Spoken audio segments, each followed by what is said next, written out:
Hello friends, welcome to my YouTube channel PK smart study. Daily current affairs के video series में आपका स्वागत है। आज 19 अगस्त 2020 से करंट अफेयर्स के जितने भी इंपॉर्टेंट क्वेश्चन बनते हैं हम इस वीडियो में डिस्कस करेंगे। चलिए वीडियो स्टार्ट करते हैं। आज का पहला इंपॉर्टेंट क्वेश्चन है, विश्व का सबसे लंबा पियर ब्रिज किस राज्य में बनाया जा रहा है? इसका सही answer option number D, Manipur. भारतीय रेलवे मणिपुर राज्य में दुनिया का सबसे लंबा पियर ब्रिज का निर्माण कर रहा है। यह पुल 141 मीटर ऊंचा है। इसने मोंटेनेग्रो यूरोप में 139 मीटर लंबे माला रिजिका पुल के रिकॉर्ड को पीछे छोड़ दिया। मुख्य पॉइंट की बात करें तो यह पुल 111 किलोमीटर लंबी जिरीबाम तुपुल इम्फाल रेलवे लाइन परियोजना का एक हिस्सा है। इस प्रोजेक्ट में 45 सुरंगें। इस परियोजना में 12वीं सुरंग उत्तर पूर्व में सबसे लंबी सुरंग होगी। 17 अगस्त 2020 को केंद्रीय मंत्री श्री नितिन गडकरी ने मणिपुर में 13 राजमार्ग परियोजनाओं का शिलान्यास किया और यह परियोजनाएं 3000 करोड़ रुपये की हैं। चलिए आपको मणिपुर के बारे में बताते हैं। मणिपुर का गठन 21 जनवरी 1972 को हुआ था। वर्तमान मुख्यमंत्री श्री एन बीरेन सिंह, जो कि आपको इमेज में दिखाई दे रहे हैं। Governor Najma Heptulla, capital Imphal. First CM M K Singh, first governor B K Nehru. Lok Sabha seat 2, Rajya Sabha seat 1, total district है 9। फेमस बॉक्सिंग प्लेयर एमसी का मैरी कॉम, जो कि मणिपुर की हैं। फेमस फ्लोटिंग आइसलैंड यानी तैरता हुआ झील लोकटेक झील, जो कि मणिपुर में ही है। मणिपुर का हाईकोर्ट मणिपुर में है। चीफ जस्टिस है रामलिंगम सुधाकर जी। स्टेट ट्री न्यूंगतन, फ्लावर है सिरोही लिली, एनिमल है सेंगाई, बर्ड है नोंगेन, डांस है मणिपुरी, नेशनल पार्क है केबुल, लामजाओ सिरोही, डैम है मफितेल। चलिए आपको मैप में दिखाते हैं। ये मैप में मणिपुर। अगले क्वेश्चन पे जाने से पहले अगर ये वीडियो आपको पसंद आ रही हो तो लाइक और शेयर ज़रूर कर दें। साथ ही में हमारे Telegram channel PK smart study को भी ज्वाइन कर लें। वहाँ आपको सारे पीडीएफ एक साथ मिल जाएंगे। क्वेश्चन नंबर 2, हाल ही में किस जाने माने शास्त्रीय गायक का निधन हो गया? इसका सही आंसर ऑप्शन नंबर सी, पंडित जसराज जी। भारतीय शास्त्रीय गायक पंडित जसराज जी का निधन हो गया। उनका जन्म 1930 में हरियाणा में हुआ था। उनके संगीत करियर की शुरुआत 8 दशकों में हुई। उन्होंने अपने कैरियर में कई राष्ट्रीय और अंतर्राष्ट्रीय पुरस्कार प्राप्त किए थे।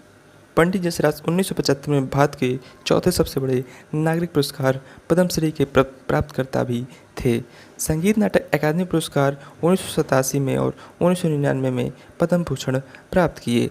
वर्ष 2000 में भारत सरकार ने उन्हें देश के दूसरे सबसे बड़े नागरिक सम्मान पद्म विभूषण से सम्मानित किया। चलिए आपको इमेज में दिखाते हैं। यह आपको इमेज में दिखाई दे रहे हैं। ये थे पंडित जसराज जी। चलते हैं क्वेश्चन नंबर 3 की तरफ। हाल ही में बीएसएफ का नया महानिदेशक किसे बनाया गया है? इसका सही आंसर है option number B, Rakesh Asthana ji को। भारत सरकार ने राकेश अस्थाना को सीमा सुरक्षा बल यानी कि बॉर्डर सिक्योरिटी फोर्स बीएसएफ का नया महानिदेशक नियुक्त किया है। वर्तमान में इंडो तिब्बत बॉर्डर पुलिस के प्रमुख एसएस देशवाल इस साल मार्च से बीएसएफ का अतिरिक्त प्रभार संभाल रहे थे। अस्थाना वर्तमान में नारकोटिक्स कंट्रोल ब्यूरो का अतिरिक्त प्रभार संभालने के साथ साथ Bureau of Civil Aviation Security की कमान संभाले हुए हैं, जो पाकिस्तान के साथ लगने वाली लगभग 2280 किलोमीटर लंबी सीमा पर तैनात सीमा सुरक्षा बल के पूर्णकालिक प्रमुख के रूप में प्रभार ग्रहण करेंगे। चलिए आपको इमेज में दिखाते हैं। ये आपको इमेज में दिखाई दे रहे हैं। ये हैं राकेश अस्थाना जी। बात करें बीएसएफ की स्थापना की तो 1 दिसंबर 1965 को हुआ। हेडक्वार्टर है न्यू दिल्ली। चलते हैं क्वेश्चन नंबर 4 की तरफ। इंटरनेशनल सोलर अलियांस 2020 के किस माह में पहली बार विश्व सौर प्रौद्योगिकी शिखर सम्मेलन आयोजित करेगा? इसका सही आंसर है ऑप्शन नंबर डी, सितंबर 2020। इंटरनेशनल सोलर अलियांस 8 सितंबर 2020 को पहली बार विश्व सौर प्रौद्योगिकी शिखर सम्मेलन आयोजित करेगा। इस शिखर सम्मेलन का उद्देश्य ऊर्जा को सस्ती बनाने के लिए चुनौतियों का समाधान करने के लिए दुनिया के वैज्ञानिकों और इंजीनियरों का एक साथ लाना है। मुख्य पॉइंट की बात करें तो अभी हाल ही में 1.5 साल पहले शुरू किए गए गठबंधन के साथ यह पहले से ही 1.4 बिलियन अमेरिकी डॉलर की परियोजनाओं को लागू कर रहा है। यह उम्मीद की जा रही है कि शिखर सम्मेलन के दौरान आईएसए असेंबली में विश्व सौर बैंक प्रस्तुत किया जाएगा। अगले 5 वर्षों में बैंक 15 बिलियन अमेरिकी डॉलर के आकार का होगा। यह शिखर सम्मेलन अगली पीढ़ी की सौर प्रौद्योगिकियों का प्रदर्शन करेगा। चलिए आपको आईएसए के बारे में बात हैं। आईएसए का फुल फॉर्म है national solar alliance. Headquarter Gurugram Haryana. इसकी स्थापना दिसंबर 2015 में हुई थी। डायरेक्टर जनरल हैं HE उपेंद्र त्रिपाठी जी। चलते क्वेश्चन नंबर 5 की तरफ। वह पहला पड़ोसी देश कौन सा है जिसके साथ भारत ने एयर बबल समझौता किया है? इसका सही आंसर है option number D, Maldives. Maldives पहला पड़ोसी देश है जिसके तहत भारत एयर बबल समझौते के तहत परिवहन सेवाएं संचालित कर रहा है। हाल ही में Directorate General of Civil Aviation ने के महानिदेशक ने घोषणा किया कि किसी प्रकार का वैध वीज़ा रखने वाले भारतीय एयर बबल समझौते के तहत अमेरिका, ब्रिटेन, कनाडा की हवाई यात्रा कर सकते हैं। चलिए अब आपको मालदीव्स के बारे में बातें हैं। मालदीव्स की कैपिटल माले, प्रेसिडेंट है इब्राहिम मोहम्मद साली, जो कि आपको इमेज में दिखाई दे रहे हैं। करेंसी है मालदीवियन रुपया, national game football, animal elephant tuna, bird है वाइट ब्रेस्टेड वाटर हैन, नेशनल फ्लावर है पिंक रोसा, पार्लियामेंट नेम मिलिस मेडाक्सॉन। चलिए आपको मैप में दिखाते हैं, ये मैप में मालदीव्स। चलते हैं क्वेश्चन नंबर 6 की तरफ। हाल ही में किसने आर्थिक क्षेत्र परियोजना की मल्टी मॉडल कनेक्टिविटी की समीक्षा की है? इसका सही आंसर है ऑप्शन नंबर डी, भारत के वर्तमान प्रधानमंत्री श्री नरेंद्र मोदी जी। 17 अगस्त 2020 को प्रधानमंत्री नरेंद्र मोदी ने आर्थिक क्षेत्र परियोजना के मल्टी मॉडल कनेक्टिविटी पर राष्ट्रीय मास्टर प्लान की तैयारियों की समीक्षा करने के लिए एक बैठक की अध्यक्षता की। यह युवाओं के लिए बुनियादी ढांचे, उत्पादकता, आर्थिक प्रगति और अवसर को बढ़ावा देगा। एक विशेष आर्थिक क्षेत्र राष्ट्रीय सीमाओं के भीतर एक क्षेत्र है। SEZ निवेश को बढ़ावा देने, रोजगार के अवसर पैदा करने और आर्थिक क्षेत्रों को बेहतर तरीके से संचालित करने के लिए बनाए जाते हैं। चलिए चलते हैं क्वेश्चन नंबर 7 की तरफ। हाल ही में किस मंत्रालय द्वारा स्वास्थ्य पोर्टल और आलेख न्यूज़लेटर शुरू किया गया? इसका सही answer option number B, tribal ministry यानी कि जनजातीय मामले के मंत्रालय द्वारा। 17 अगस्त 2020 को जनजातीय मामलों के मंत्रालय ने स्वास्थ्य नामक जनजातीय स्वास्थ्य और पोषण पोर्टल लॉन्च किया। इसके अलावा मंत्रालय ने स्वास्थ्य और पोषण पर आलेख न्यूज़लेटर शुरू किया। बात करें स्वास्थ्य पोर्टल के बारे में तो यह पोर्टल अपनी तरह का पहला है। यह भारत में जनजातीय आबादी के स्वास्थ्य और पोषण से संबंधित जानकारी प्रदान करता है। यह देश के विभिन्न हिस्सों से एकत्र किए गए अनुसंधान अध्ययनों, नवीन प्रथाओं और केस अध्ययनों और सर्वोत्तम प्रथाओं के बारे में जानकारी के एक एकीकृत स्रोत के रूप में भी कार्य करेगा। चलिए चलते हैं क्वेश्चन नंबर 8 की तरफ। हाल ही में किस केंद्र शासित प्रदेश ने 59वां डी ज़ियोर दिवस मनाया है? इसका सही आंसर है ऑप्शन नंबर ए, पुडुचेरी। केंद्र शासित प्रदेश पुडुचेरी ने 16 अगस्त को डी ज़ियोर दिवस यानी कि डी ज़ियोर डे की 59वीं वर्षगांठ मनाई है। पुडुचेरी प्रशासन ने कीजूर स्मारक में एक समारोह का आयोजन किया, जहां इस अवसर को चिन्हित करने के लिए जनमत संग्रह पर हस्ताक्षर किए गए थे। इस दिन डी ज़ियोर यानी कि भारतीय संघ के साथ संघ शासित प्रदेश के कानूनी विलय को प्रभावित किया गया था। चलिए आपको पुडुचेरी के बारे में बातें हैं। पुडुचेरी का गठन 7 जनवरी 1963 को हुआ था। Lieutenant governor doctor Kiran Bedi, chief minister वेलू नारायण स्वामी, जो कि आपको इमेज में दिखाई दे रहे हैं। कैपिटल है Pondicherry. First CM Edward Gobert. Lok Sabha seat 1, Rajya Sabha seat 1, total district है 4। बात करें हाई कोर्ट का तो मद्रास में। फोक डांस है पोडिकाजी अट्टम। मेन हार्डवेयर यहाँ पे टेक्सटाइल इंडस्ट्रीज़, कंप्यूटर हार्डवेयर बनते हैं। चलिए चलते हैं क्वेश्चन नंबर 9 की तरफ। हाल ही में किसने फुल स्पेक्ट्रम इंडियाज़ वार 1972-2020 शीर्षक पुस्तक का लेखन किया है? इसका सही आंसर है option number D, Arjun Subramaniam. सेवानिवृत्त air vice marshal Arjun Subramaniam द्वारा फुल स्पेक्ट्रम इंडियाज़ वार 1972-2020 शीर्षक एक नई किताब लिखी गई है। यह उनकी पहली पुस्तक है। इंडियाज़ वार ए मिलिट्री हिस्ट्री 1947-1971 की अगली कड़ी है। यह पुस्तक समकालीन भारत में दशकों से चल रहे युद्ध और व्यापक संघर्ष का वर्णन करती है। इसे Harper Collins publishers India private limited द्वारा प्रकाशित किया जाएगा। चलिए चलते हैं क्वेश्चन नंबर 10 की तरफ।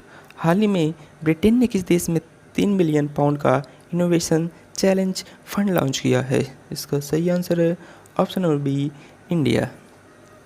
17 अगस्त 2020 को यूनाइटेड किंगडम ने भारत में 3 बिलियन पाउंड का इनोवेशन चैलेंज फंड लॉन्च कर दिया।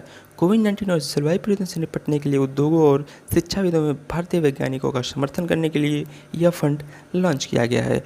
मुख्य पॉइंट की बात करें तो इस फंड ने कर्नाटक में आर्टिफिशियल इंटेलिजेंस क्लस्टर्स और महाराष्ट्र में भविष्य की गतिशीलता क्लस्टर से जुड़ने के लिए इनोवेटर्स को आमंत्रित किया है। यह पहल यूके भारत टेक साझेदारी के निर्माण में भी मदद करेगी। चलिए चलते हैं क्वेश्चन नंबर 11 की तरफ। हाल ही में किसके द्वारा विकसित एंट्री ड्रोन सिस्टम 74वें स्वतंत्रता दिवस समारोह में तैनात किया गया था? इसका सही आंसर है ऑप्शन नंबर ए, DRDO। प्रधानमंत्री मोदी ने लाल किले में देश को संबोधित किया। DRDO द्वारा विकसित ड्रोन विरोधी प्रणाली प्रधानमंत्री की सुरक्षा में तैनात की गई थी। मुख्य पॉइंट की बात करें तो एंटी ड्रोन सिस्टम 3 किलोमीटर तक माइक्रो ड्रोन का पता लगा सकता है या 1 से 2.5 किलोमीटर तक लक्ष्य को नीचे लाने के लिए लेज़र का उपयोग करता है। यह ड्रोन खतरों का पता लगा सकता है और पहचान सकता है। ड्रोन मानव रहित हवाई वाहन है, उन्हें विस्फोटक ले जाने के लिए आतंकवादियों द्वारा दूर से नियंत्रित किया जा सकता है। DRDO द्वारा विकसित काउंटर ड्रोन सिस्टम पहली बार ब्राज़ील के राष्ट्रपति जेयर बोल्सोनारो को सुरक्षा कवच प्रदान करने के लिए तैनात किया गया था जब वे पहली बार भारत आए थे। चलिए चलते हैं, अब आपको DRDO के बारे में बातें हैं। DRDO का गठन 1958 में हुआ था। DRDO का फुल फॉर्म है Defence Research and Development Organisation. Headquarter New Delhi. Chairman है जी सतीश रेड्डी, जो कि आपको इमेज में दिखाई दे रहे हैं। First lady general director J Manjula. Under the control की बात करें तो मिनिस्ट्री ऑफ डिफेंस के अंडर वर्क करता है। DRDO का मोटो है बलस मूलम विज्ञानम स्ट्रेंथ्स ओरिजिन इन साइंस। चलिए चलते हैं क्वेश्चन नंबर 12 की तरफ। कोविड-19 से लड़ने में उनके योगदान के लिए तमिलनाडु के मुख्यमंत्री के विशेष पुरस्कार से किसे सम्मानित किया गया? इसका सही आंसर है option number C, Soumya Swaminathan. विश्व स्वास्थ्य संगठन के मुख्य वैज्ञानिक सौम्या स्वामीनाथन को राज्य में कोविड-19 से लड़ने में उनकी सलाहकार भूमिका के लिए तमिलनाडु के मुख्यमंत्री के विशेष पुरस्कार से सम्मानित किया गया। महामारी के खिलाफ लड़ाई में उनकी महत्वपूर्ण भूमिकाओं के लिए ग्रेटर चेन्नई कॉर्पोरेशन और तमिलनाडु मेडिकल सर्विसेज कॉर्पोरेशन को भी सम्मानित किया गया। चलिए आपको इमेज में दिखाते हैं, ये आपको इमेज में दिखाई दे रही हैं, ये हैं मुख्य वैज्ञानिक सौम्या स्वामीनाथन। चलते हैं क्वेश्चन नंबर 13 की तरफ। किस प्रौद्योगिकी कंपनी ने असाइनमेंट नामक एक नया शैक्षिक उत्पाद पेश किया है? इसका सही answer option number A, Google. Google ने असाइनमेंट्स नाम से एक नया शैक्षिक उत्पाद पेश किया है। यह छात्र को एक काम के लिए ग्रेड वितरित करने और पुरस्कार देने के लिए शिक्षकों के लिए डिज़ाइन किया गया एक एप्लीकेशन है।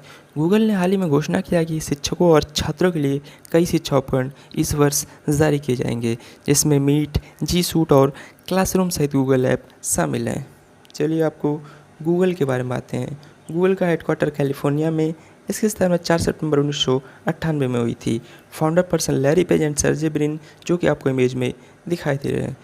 जीमेल की लॉन्च की बात करें तो 1 अप्रैल 2004 में गूगल के CEO हैं सुंदर पिचाई जी।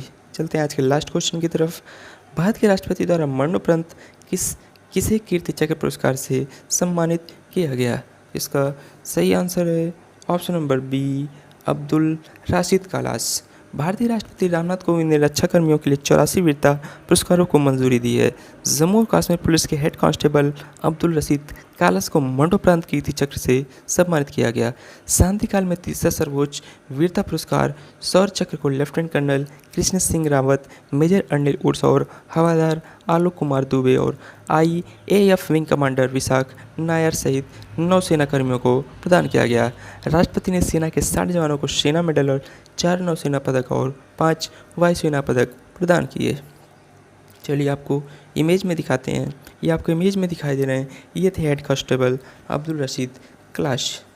चलते हैं आज 19 अगस्त के इतिहास में हुए घटनाओं के बारे में बातें हैं। 19 अगस्त 1839 में फोटो तत्व की खोज को लेकर रिपोर्ट पेश होने वाले पर विश्व फोटोग्राफी दिवस की शुरुआत हुई। 1857 में लंदन में पहली इलेक्ट्रिक टैक्सी का परिचालन किया गया। 1915 में नीदरलैंड में राशन कानूनी प्रभाव हुआ। 1918 में देश के 9वें राष्ट्रपति शंकर दयाल शर्मा का जन्म हुआ था। 1949 में भुवनेश्वर उड़ीसा की राजधानी बनी। 1964 में संचार उपग्रह सिनकॉम 3 का प्रक्षेपण हुआ। 1978 में ओमानी उद्यमी काइस अल खोंजी का जन्म हुआ। 1993 में हिंदी व बांग्ला फिल्मों के प्रसिद्ध अभिनेता और निर्माता उत्पल दत्त का निधन हुआ। 2010 में अमेरिकी सेना की अंतिम ब्रिगेड के कुवैत जाने के साथ ऑपरेशन इराकी फ्रीडम खत्म हुआ। 19 अगस्त के राष्ट्रीय दिवस की बात करें तो अंतर्राष्ट्रीय दिवस की बात करें तो विश्व फोटोग्राफी दिवस और विश्व मानवीय दिवस। 19 अगस्त के उल्लेखनीय लोगों की मृत्यु की बात करें तो 1993 उत्पल दत्त अभिनेता। 19 अगस्त के जन्म में प्रसिद्ध व्यक्तियों की बात करें तो 1883 में कोको चैनल उद्योगपति। 1907 आचार्य हजारी प्रसाद द्विवेदी लेखक और 1924 विलाट बायल चिकित्सक। 1989 रोहित खंडेलवाल अभिनेता और 1967 नंदना सेन अभिनेत्री। चलिए चलते हैं आज के स्टैटिक जी के क्वेश्चन की तरफ। निम्नलिखित में से कौन सी नदी एक दरार घाटी में बहती है? इसका सही आंसर है ऑप्शन नंबर सी नर्मदा। चलिए चलते हैं आंसर ऑफ स्टडी क्वेश्चन की तरफ। हाल ही में किस देश में पहले निजी अपर स्टेज रॉकेट इंजन का परीक्षण किया गया? इसका सही आंसर था ऑप्शन नंबर सी इंडिया। चलिए चलते हैं क्वेश्चन ऑफ द डे की तरफ। किस भारतीय बैंक ने सशस्त्र बलों के लिए सौर कार्ड KGC नाम से एक विशेष कार्ड लॉन्च किया? इसका सही आंसर आपको कमेंट बॉक्स में कमेंट करके बताना है। ऐसी डेली करंट अफेयर्स के वीडियो के लिए आप अपने चैनल PK स्मार्ट स्टडी को सब्सक्राइब करें। वीडियो अच्छी लगी हो तो लाइक और शेयर जरूर करें। Thank you.